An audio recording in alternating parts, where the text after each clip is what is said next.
Copa আমেরিকার শুরুর ম্যাচটা নিজেদের মনের মতো হয়নি ব্রাজিল দলের। কোস্টারিকার বিপক্ষে দারুণ খেলেও জয় পায়নি ব্রাজিল দল। 1 পয়েন্ট নিয়ে থাকতে হয়েছে সন্তুষ্ট। ভিনিসিয়াস, রদ্রিগো, পাকুয়েতারা একের পর এক চেষ্টা করলেও সেটি দেখেনি আলোর মুখ।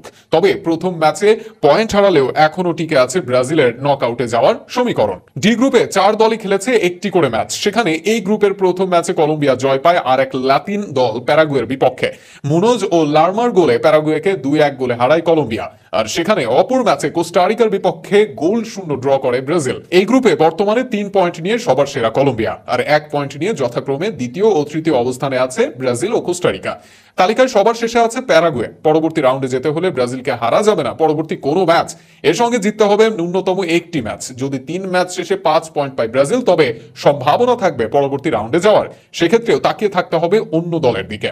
এই মুহূর্তে পরবর্তী রাউন্ডে যাওয়ার দৌড়ে সবচেয়ে এগিয়ে কলম্বিয়া, আর 1 ম্যাচ জয়ী হলেই পরের রাউন্ডে যাবে তারা। এমনকি ড্র হলেও সম্ভাবনা থাকবে পরবর্তী রাউন্ডে যাওয়ার, কেননা গ্রুপে 3 দলের সম্ভাবনা নেই 4 পয়েন্ট পাওয়ার। সেক্ষেত্রে 1 ড্র করেও কলম্বিয়া যেতে পারে পরের রাউন্ডে।